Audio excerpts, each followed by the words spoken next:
Commodity market के लिए इस समय सबसे ज्वलंत मुद्दा जो है वो है एफएमसी सेबी मर्जर। आखिर क्या है ये, किस तरह का ये ब्रोकर पर्सपेक्टिव से होगा, किस तरह एक आम ट्रेडर को इससे फ़ायदा हो सकता है, किस तरह के नए प्रोडक्ट आ सकते हैं, इस पर बात करने के लिए हमारे साथ commodity participant association of India के former national president Shri D K. Agarwal ji मौजूद हैं। D K. Agarwal ji, market time पे सर स्वागत है आपका। सर पहले तो इस मर्जर के बारे में बताइए, किस तरह से होगा, क्या ये नए प्रोडक्ट लेकर आ सकता है, कॉमन ट्रेडर के लिए क्या किस तरह से फ़ायदेमंद हो सकता है? देखिए, ये जो बजट के अंदर अनाउंसमेंट हुई है, जेटली जी ने जो किया है एफएमसी सेबी मर्जर, ये गेम चेंजर हो सकता है, क्योंकि अभी तक जो यहाँ पर रेगुलेटर एफएमसी था उसके पास पूरी पावर्स नहीं थी।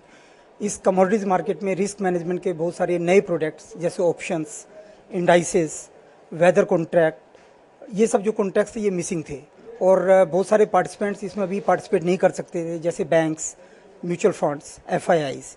बट अब ये एफएमसी सेबी मर्जर, जो कि हमें उम्मीद है कि लगभग 6 महीने से 1 साल के अंदर ये प्रोसेस पूरा हो जाएगा।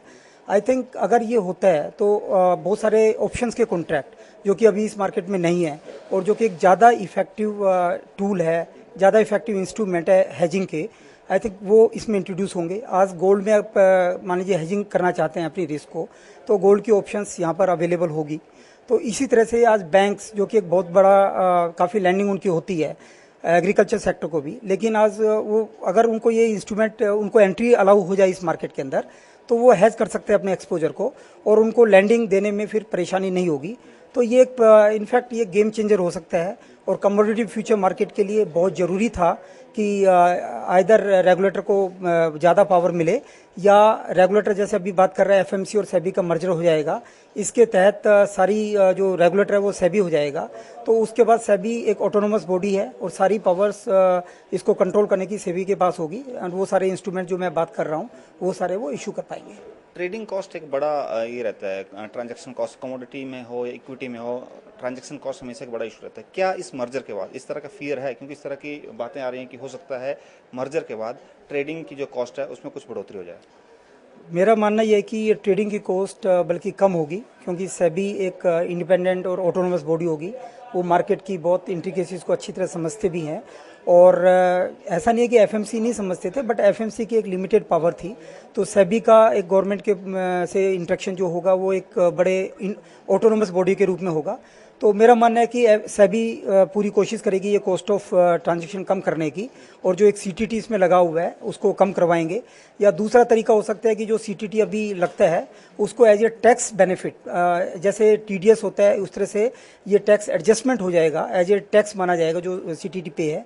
तो इस डायरेक्शन में एफर्ट करेगी कि इसको एज ए टैक्स माना जाए और वो उसका डिडक्शन उनकी एज ए टैक्स मिल जाए।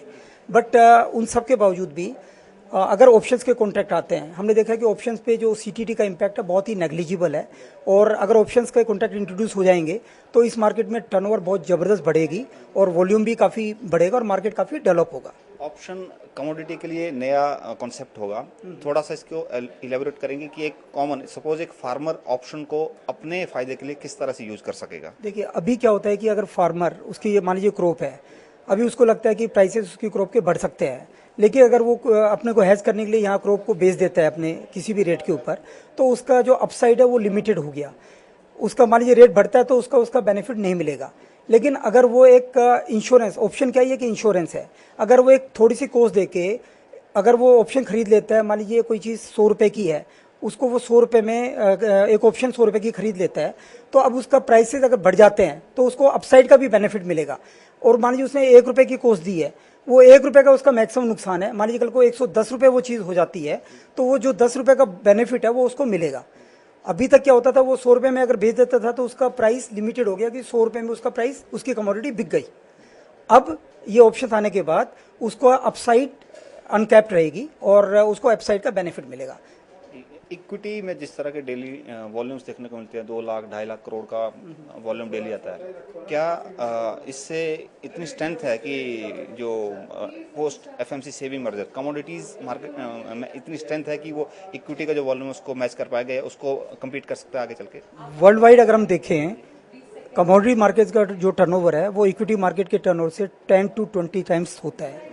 तो हमारा कंट्री तो एग्रीकल्चर प्रधान कंट्री है, यहाँ तो कमोडिटी, यहाँ का तो इससे कमोडिटी मार्केट बेसिकली, तो हमारे यहाँ तो अभी कमोडिटी टर्नओवर कुछ भी नहीं हो रही।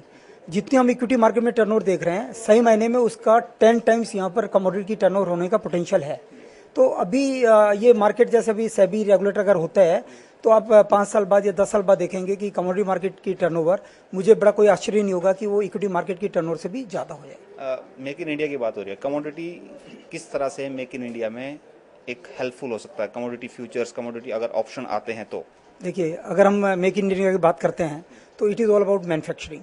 आज आप मैन्युफैक्चरिंग कर रहे हैं, आपको सारी मेटल्स, चाहे कॉपर हो, एल्यूमिनियम हो, स्टील हो या कमोडिटीज़, जो कि मान लीजिए एफएमसीजी हैं, वो बहुत सारी एग्रीकल्चर कमोडिटीज़ को यूज़ करते हैं।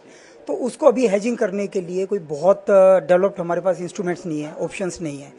अगर हमें मेक इन इंडिया को सक्सेसफुल करना है तो हमें एक ऐसा प्लेटफॉर्म देना पड़ेगा जिससे कि हम अपनी प्राइस रिस्क को हेज कर सकें। और मेक इन इंडिया अपने आप में सक्सेसफुल नहीं होगा, इसके जितने भी पूरा इकोसिस्टम है हमें उसको एफिशिएंट बनाना पड़ेगा। तो मेरा मानना है कि ऑप्शंस और ये जो नए कॉन्ट्रैक्ट्स हैं ये आने बहुत ज़रूरी हैं, और कमोडिटी मार्केट का एक बहुत बड़ा रोल है मेक इन इंडिया के अंदर। इसीलिए हमने इस बार ये जो कन्वेंशन की है उसका आइडिया ये है कि हम लोगों को एक ये समझाएं कि मेक इन इंडिया तभी सक्सेसफुल हो सकता है जब आप कमोडिटी मार्केट को एफिशिएंट और एक अच्छा प्लेटफॉर्म बनाएं। Thank you sir.